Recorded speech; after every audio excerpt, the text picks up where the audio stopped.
your English class. How are you children? I hope you are absolutely fit and fine. So children, we will be starting today's English class with the discussion of the password.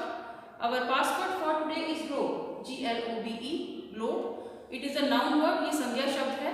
The meaning of this word is a round object having the map of word on it. यानी एक round object जिस पर word का संसार का map हो. Map means नक्शा हो.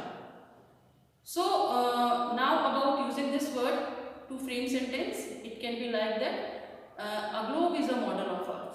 Globe है वो अर्थ का मॉडल हो सकता है. So that was about our password. Now what we are going to do today in our English class, children, as you know that we are doing our English reader chapter number 7. I love my home. So in today's class we will be doing book work exercises that are exercise E, F and M. And after that we will be doing spell drill in our English reader notebook. So let us start. So children, today we are starting with the remaining book work. We will be doing exercise E. So exercise E is fill in the blanks with the opposite of underlined words. So हमें जो blanks fill करने हैं वो कैसे fill करने हैं?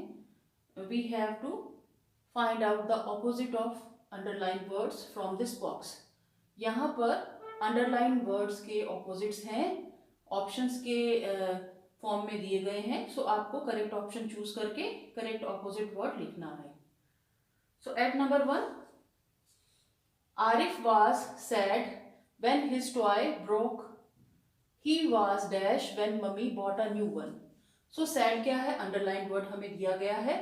So हमें sad का opposite ढूंढना है. Opposite आप समझते होंगे उल्टे अर्थ वाले शब्द या विपरीत शब्द जिसे हम हिंदी में बोलते हैं.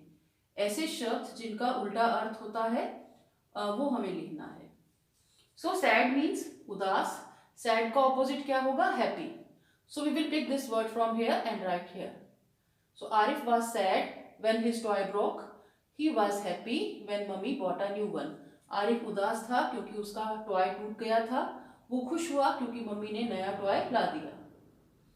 Next at number 2, it is very hot in summer and dash in winter. So summer में बहुत गर्मी होती है और विंटर में क्या होगी? Opposite of hot is cold. Hot का ऑपोजिट क्या होगा? कोल्ड. हॉट मतलब गर्मी, कोल्ड मतलब सर्दी. So it is very hot in summer. Summer में बहुत गर्मी होती है और विंटर में ठंड होती है. Next is at number 3, the bus stand is near my house but the airport is dash. So bus stand है वो मेरे घर के पास है बट एयरपोर्ट क्या है वो हमें बताना है. सो नियर है अंडरलाइन वर्ड. नियर का ऑपोजिट होगा फार. फार मतलब दूर. FAR फार. फार मतलब दूर. सो बस स्टैंड मेरे घर के पास है बट एयरपोर्ट दूर है. एयरपोर्ट वो है जगह जहां फ्लाइट्स टेक ऑफ करती हैं या लैंड करती हैं. सो उस प्लेस को एयरपोर्ट बोलते हैं, आप जानते हैं. So the bus stand is near my house and the airport is far. Next at number 4, the rabbit was very clever. He made the dash lion jump into the well. जो खरगोश था वो बहुत चालाक था. सो अंडरलाइन वर्ड क्या है? Clever, चालाक. तो रैबिट था वो चालाक था. उसने क्या किया? लॉयन को जंप करने दिया वेल में, कुएं में. सो आपने वो स्टोरी सुनी होगी रैबिट की और लॉयन की. सो वो रिफ्लेक्शन दिखाता है लॉयन को कि देखो एक और लॉयन आया है. तो लॉयन को गुस्सा आता है, वो जंप कर जाता है वेल में और रैबिट बच जाता है. सो ऑपोजिट ऑफ क्लेवर क्या है? फुलिश. फुलिश मतलब मूर्ख, जिसे हम बोलते हैं मूर्ख, जिसे समझ नहीं होती है. So the rabbit was very clever. He made the foolish lion jump into the well. Rabbit बहुत चालाक था, उसने मूर्ख लॉयन को वेल में जंप करने दिया. At number 5, Rupa does not want to lose the race. If she runs fast she will dash it. Rupa नहीं चाहती कि रेस को खो दे या रेस में हार जाए. सो अगर वो तेज दौड़ती है तो डेफिनेटली क्या होगा? Opposite of lose is win. Lose मतलब हार जाना, खो देना, और विन मतलब जीतना. Rupa does not want to lose the race. If she runs fast she will win it.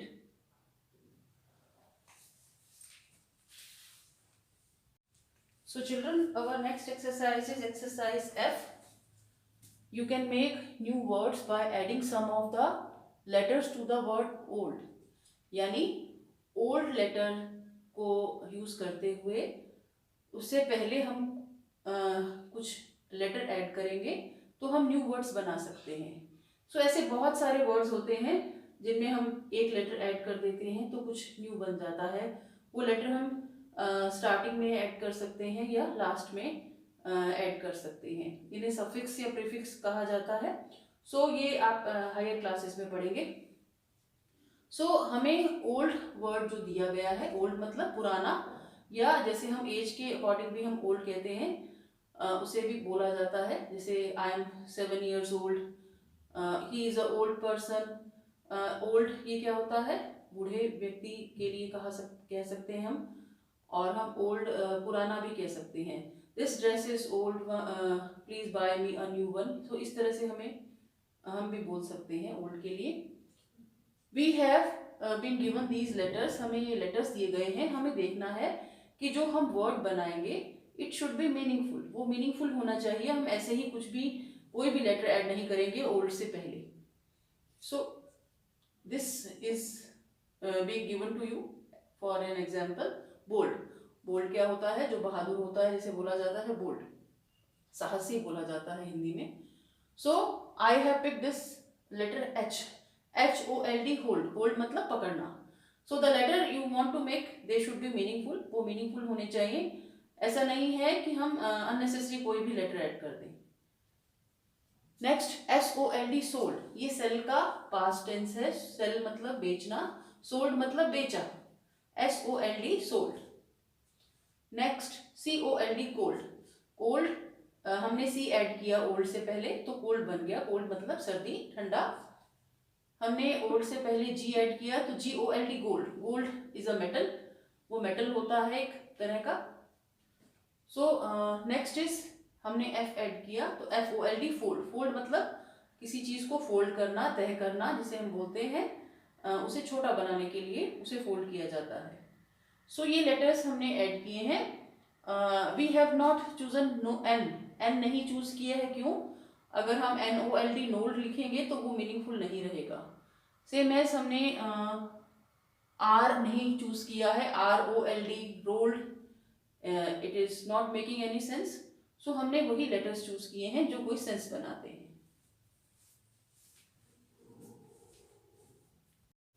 Next I want to tell you children that we are going to skip some exercises. Exercise G, I, J, K and L we are going to skip these exercise. Exercise H we will be doing later. This is regarding adverb. ये adverb के regarding है exercise H. इसे हम तब करेंगे जब हम grammar में, इंग्लिश ग्रामर में इससे रिलेटेड चैप्टर कर लेंगे. So only then you will be able to know कि एडवर्ब का मीनिंग क्या है. सो एक्सरसाइज H जो एडवर्ब से रिलेटेड है वो हम बाद में करेंगे. Exercise G, I, J, K, L हमने स्किप की है. So this is exercise M. Write in the correct column the things you can touch and the things you can not touch. So we have been given few words. हमें ये words दिए गए हैं. हमें इन्हें read करना है और ये हमें बताना है कि इनमें से कौन सी चीजें हम टच कर सकते हैं और कौन सी चीजें हम टच नहीं कर सकते. सो ऐसी चीजें जो हम टच कर सकते हैं वो हम यहाँ लिखेंगे इस कॉलम में. And the things we can not touch वो हम इस कॉलम में लिखेंगे. So I am going to read the words. First, pearl. Pearl क्या होता है? मोती होता है. एक ऑर्नामेंट में जैसे स्टोन जैसे इसे यूज किया जाता है और इससे ज्वेलरी बनाई जाती है. बनाना. बनाना आपको पता है, केला. डार्कनेस, अंधेरा. बेड, बिस्तर. Cake, you know very well. Kindness, दयालु, दयालुता, दया भाव जिसे हम बोलते हैं. आइडिया. आइडिया क्या है? विचार, थॉट जो हमारे मन में आता है. ऑनेस्टी. ऑनेस्टी क्या है? ईमानदारी. सो इसमें से बहुत सी चीजें तो फीलिंग्स हैं. वो फीलिंग्स हमारे माइंड में आती हैं. हम उन्हें टच नहीं कर सकते, वो हम सोच सकते हैं. सो ये एब्स्ट्रैक्ट नाउन कहलाते हैं. जो फीलिंग्स हैं वो एब्स्ट्रैक्ट नाउन होती हैं और ये हम नेक्स्ट क्लासेस में पढ़ेंगे, हायर क्लासेस में। बहुत सारे टाइप के नाउन्स होते हैं, हमने तो अभी common and proper noun he read किया है, डिस्कस किया है, बट नाउन काफ़ी तरह के होते हैं।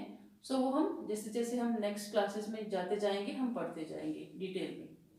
So we have to write the things that we can touch, हमें इनमें से वो वर्ड्स पिक करने हैं, वो चीज़ें जो हम टच कर सकते हैं। So we can touch pearl, हम मोती को टच कर सकते हैं, we will write it here, it is already given for an example in your book. Next banana, yes we can touch banana, so we will write it here. Darkness, अंधेरा, अंधेरा हम touch नहीं कर सकते हैं, so we will write it here. अंधेरे को feel कर सकते हैं बट हम उसे टच नहीं कर सकते। Bed, we will write here, bed को हम टच कर सकते हैं। We can touch cake as well, cake को भी हम टच कर सकते हैं, खाते हैं जब टच करके ही खाते हैं। सो काइंडनेस, दयालुपन और या दयालुता। सो काइंड होना का जो फीलिंग है दैट इज कॉल्ड काइंडनेस। सो इसे हम टच नहीं कर सकते, हम इसे फील कर सकते हैं। सो काइंडनेस हम यहाँ लिखेंगे। Idea is also we can not touch, हम उसे माइंड में ला सकते हैं, किसी को दे सकते हैं, कन्वे कर सकते हैं बोलकर या लिखकर या लैंग्वेज, अपनी कोई भी साइन लैंग्वेज से, बट हम उसे टच नहीं कर सकते। नेक्स्ट ऑनेस्टी, ऑनेस्टी मीन्स ईमानदारी, ईमानदारी भी हम फील कर सकते हैं लेकिन उसे टच नहीं कर सकते। So things you can touch, pearl, bed, banana, cake. Things you can not touch, darkness, kindness, idea, honesty.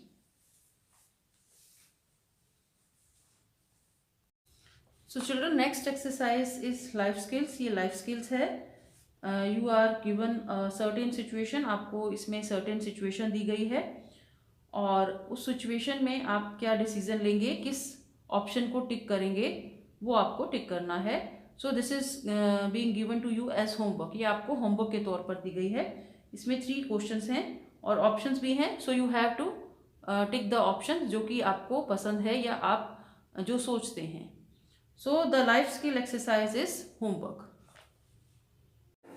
Children, today we are going to start the notebook work of English Reader chapter number 7. I love my home. So open your English Reader notebooks. So we will be starting this chapter in our notebook. So on a new page you will write all the details like today's date, that is 3rd February, classwork, and in the first line you will write number of the chapter, that is chapter number 7. In the second line you will write name of the chapter, that is I love my home. In the third line you will write the heading, that is spelling. So we have total 8 spellings for this chapter. In the first line, in the fourth line you will write the first spelling, that is rocking chair. So ROCKING, rocking, CHAIR, chair. So rocking has another meaning also, but we are combining it with chair. So rocking chair. What is rocking chair? एक ऐसा chair जो springs पर या rockers पर होती है और वो एक सर्टेन डायरेक्शन यानी बैक और फोर्थ मूव करती है, रॉक करती है. So that is rocking chair. So in our chapter we had discussed that Varun and Arif used to sit on the rocking chair and read books. At number 2, hug. HUGGED, hugged. It is the past tense of hug. ये doing word है, verb है, इसका अर्थ है गले लगाना. सो हम past tense में इस वर्ड को देखें, दैट इज hug. सो वरुण's mother hugged him. HUGGED, hug. At number 3, brought. It is the past tense of bring. bring मतलब लाना, brought मतलब लाए, यानी जो काम हमने, जो कुछ हम पास समय में, बीत गए समय में लाए, that is called brought. BROUGHT, brought. So my father brought a lovely toy yesterday. मेरे पापा एक बहुत सुंदर सा टॉय लेकर आए. At number 4, together. TOGETHER, together मतलब साथ साथ. Together मतलब साथ साथ. So वरुण और Arif play together every day. वो एक साथ खेलते थे, साथ साथ खेलते थे daily. Next, you can continue up to here. I have written here so that it may visible clearly to you. At number 5, dinner. DINNER, dinner. ऐसा मील जो हम रात को खाते हैं, that is called dinner. So DINNER, dinner. We usually have dinner at by 8 PM. हम usually 8 बजे तक शाम को डिनर कर लेते हैं. At number 6, REACHED, reached. Reach मतलब पहुंचना, मेन वर्ब है रीच, एंड ईडी हमने जब ऐड किया तो ये समय ये हमें बता रहा है, इंडिकेट कर रहा है कि ये काम पास्ट टेंस में हुआ, बीत गए समय में हुआ. सो reach is the main verb. Reached हमने यूज किया, इट मीन्स ये काम पहले समय में हुआ. रीच मतलब पहुंचना और रीच मतलब पहुंचे. So we reach there in the evening, हम शाम को वहां पहुंचे. Next at number 7, smile. SMILED, smile. Smile is the main verb, और जब हमने उसके साथ ऐड किया ईडी तो इट मीन्स वो पास्ट टेंस की बात हो रही है. I smiled at him when he was passing bye.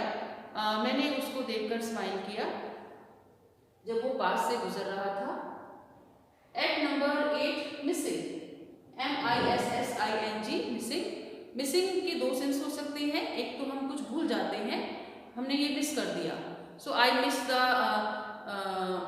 और I can say like that, I miss the my lunch today.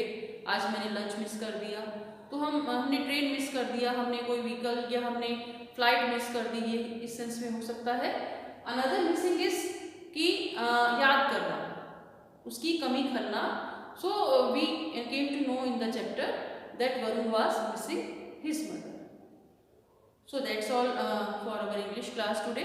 We will be meeting in our next English class with the more notebook work. So bye bye children, take care.